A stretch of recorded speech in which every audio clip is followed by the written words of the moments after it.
అలా చెప్పండి, ఈ రోజు కేసీఆర్ గారు అయితే కాళేశ్వరం కమిషన్ కు హాజరైన పరిస్థితి. చాలా రోజులుగా కేసీఆర్ రారు, ఏదో ఒకటి మ్యానిపులేట్ చేసి ఇంటి దగ్గరే ఫామ్ హౌస్ లో ఉంటారని చెప్పేసి కాంగ్రెస్ ప్రభుత్వం పదే పదే చెప్తూ వచ్చింది. ఈ రోజు వచ్చారు, మరి అసలు ఏం జరగబోతుందంటారు?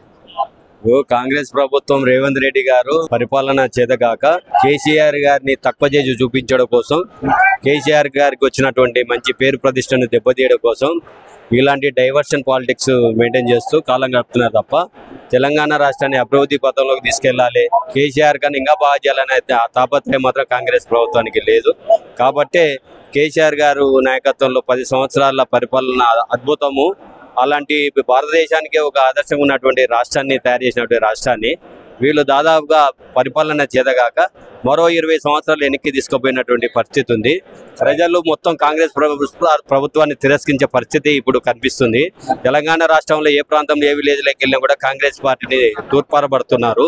ఇదేంది ప్రభుత్వం, ఇలాంటి ప్రభుత్వాన్ని ఎన్నుకున్నాం, ఇలాంటి మోసపూరిత ప్రభుత్వాన్ని మేము ఎన్నుకున్నదని చెప్పి ప్రజలందరూ గ్రహించారు.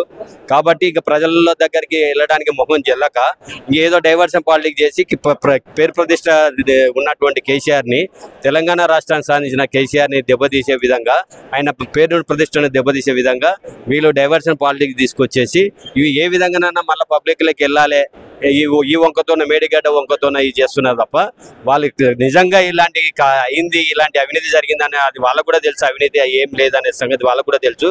కానీ ప్రజలను మోసం చేయడం కోసమే ఇలాంటి కథలని చేస్తున్నారు.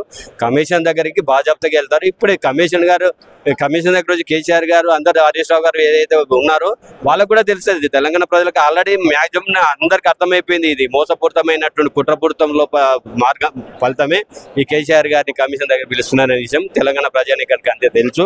కాబట్టి బొందబెట్టే పరిస్థితి కాంగ్రెస్ ప్రభుత్వానికి త్వరలోనే ఉంది. ఇదంతా మనకు నీరు లేక అలమటిస్తున్నట్టు గోసపడుతున్నటువంటి తెలంగాణ రాష్ట్రానికి దహార్తి తీర్చాలి, నీటి దహార్తి తీర్చాలి. ఏదైతే వర్షాధార పంటలతో పండుతున్నటువంటి తెలంగాణ ప్రాంతం, ఏదైతే వలసలు పోతున్నటువంటి ఈ ప్రాంతాన్ని మన తెలంగాణ రాష్ట్రం సాధించుకొని ఆ తర్వాత వచ్చిన తెలంగాణ అనేది అభివృద్ధి చేసుకుని మనకు సశ్యామలం చేయాలి, రైతాంగాన్ని ఆదుకోవాలి, రైతును రాజు చేయాలన్న కాన్సెప్ట్తోన కేసీఆర్ గారు ఉద్యమం చేసి తెలంగాణ రాష్ట్రం చేసినటువంటి మహాత్ముడైనటువంటి కేసీఆర్ గారు ఈ రోజున 10 సంవత్సరాలు అత్యద్భుతమైనటువంటి పరిపాలన చేసి భారతదేశంలో లేనటువంటి చరిత్రలో లేనటువంటి రైతులను పంట పండించి అంత చూపించాడు ఆయన మార్గదర్శనంలో. ఇంటింటికి నీళ్ళ సౌకర్యం లేనటువంటి తెలంగాణ ప్రాంతాన్ని ఇంటింటికి నల్ల ద్వారా నీళ్ళు అందించి ఆదుకున్నటువంటి గొప్ప మహాత్ముడు కేసీఆర్ గారు. అలాంటి కేసీఆర్ గారిని దెబ్బ కొట్టడం కోసం ఇలాంటి ఎత్తులు వేస్తున్నారు. కానీ తెలంగాణ ప్రజల్లో మనసులో ఉన్నాడు కేసీఆర్ గారికి ఏమింత హాని జరిగిన తెలంగాణ అగ్నిగుణమే అయితే తప్ప వీళ్ళు అనుకున్నట్టుగా ఏం కాదు. త్వరలోనే వీళ్ళకు బుద్ధి చెప్పబోతున్నారు తెలంగాణ ప్రజలు. కేసీఆర్ నాయకత్వం మళ్ళీ త్వరలో రాబోతుంది. మన రాష్ట్రాన్ని మళ్ళీ సశ్యామలం చేసుకుంటాం. తెలంగాణ ప్రజలందరూ కూడా గుణధైర్యంతో ఉన్నారు.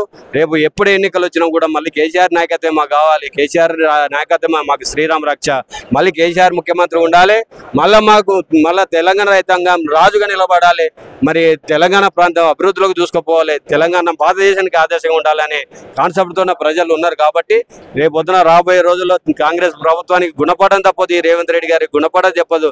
పరిపాలన చేతగాక అనుభవం లేమితో పరిపాలన చేత కాకుండా ఈ విధంగా ఇలాంటి ప్రయత్నాలు చేస్తున్నారు.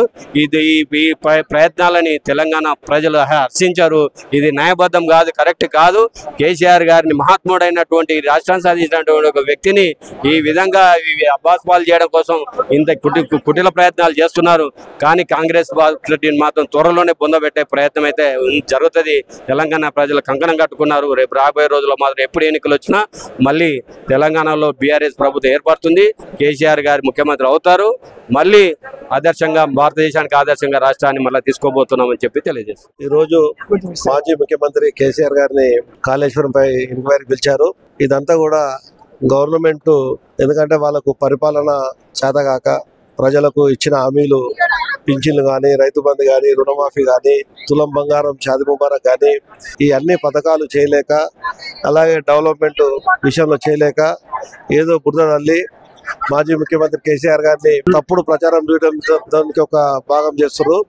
ప్రజలందరికీ తెలుసు కేసీఆర్ గారు ఏం చేసిండు, ఏం చేస్తాడు అనేది. మొన్న హరీష్ రావు గారు కూడా క్లుప్తంగా చెప్పడం జరిగింది, కాళేశ్వరం మీద ఏం జరిగింది అనేది. వాళ్ళే ఒప్పుకోరు, ఇదంతా కూడా ఏం లేదని. ఈరోజు కేసీఆర్ సాబ్ కూడా వాళ్ళకు ఉన్నది జరిగిందంత చెప్పి ఇదైతుంది. కేవలం డైవర్షన్ పాలిటిక్స్ ఏంటంటే ఎంతసేపటికి డెవలప్మెంట్ చేయలేకపోతున్నారు కాబట్టి ఇవన్నీ కాలయాపన చేసి అప్పులు అంటే ఎన్ని రోజులు లేదు అప్పు ఇప్పుడు కొత్తగా అయింది కదా, ప్రజలకు ఎన్ని చేసారు. ఈ రోజు హైదరాబాదే తెలంగాణనే 29 రాష్ట్రాల్లో నంబర్ 1 రాష్ట్రంగా ఏర్పడ్డది. డెవలప్మెంట్ విషయంలో కానీ అభివృద్ధిలో కానీ ఇన్కమ్ సోర్స్ కూడా మీకు తెలుసు. ఈ 2 సంవత్సరాల రియల్ ఎస్టేట్ పరిస్థితి కూడా ఏమైంది మీకు తెలుసు. ప్రజలంతా కూడా ఎంత ఇబ్బంది పడుతున్నారని. ప్రజలకు ఎంత డెవలప్ చేస్తే తెలంగాణ ఈ స్థాయికి వచ్చింది. ఈ రోజు ఇప్పుడు డెవలప్మెంట్ డబ్బులు లేవంటే డబ్బులు ఉన్నాయి లేదు, నువ్వు ముఖ్యమంత్రి పోటీ చేస్తున్నప్పుడు నీకు అన్నీ తెలిసాయి కదా. తెలియకుండా అయితే గుడ్డిగా రాము కదా. తెలంగాణకి ఎంత ఇన్కమ్ ఉంది, వాళ్ళు తెలంగాణ ఇన్కమ్ ఈ రోజు పెడితేనే ఎక్కడో వెళ్ళిపోతాం మనం. ఇలా 29 రాష్ట్రాల కన్నా తెలంగాణ ముందు చాలా ఐటీ విషయంలో కానీ అన్ని విషయంలో కానీ. కేసీఆర్ గారు ఏకతాటిపోయి ఎట్లా నడిపించిండు ఇన్కమ్ లేదు. రాష్ట్రాన్ని గాడిలో పెట్టి పరిపాలన మీద డెవలప్మెంట్ మీద ఇచ్చిన స్కీమ్లు అన్నిటి కూడా ముంగడు తీసుకునే ప్రయత్నం ముఖ్యమంత్రి గారు చేస్తే చాలా బాగుంటుంది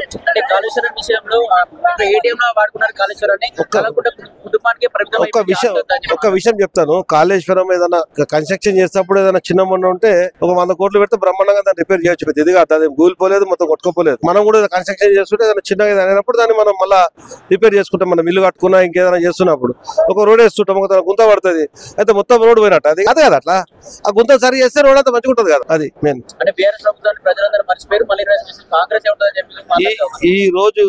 ఈ రోజు ఎలక్షన్లు పెడితే ప్రజలు చెప్తారు, మేము చెప్పేది కాదు.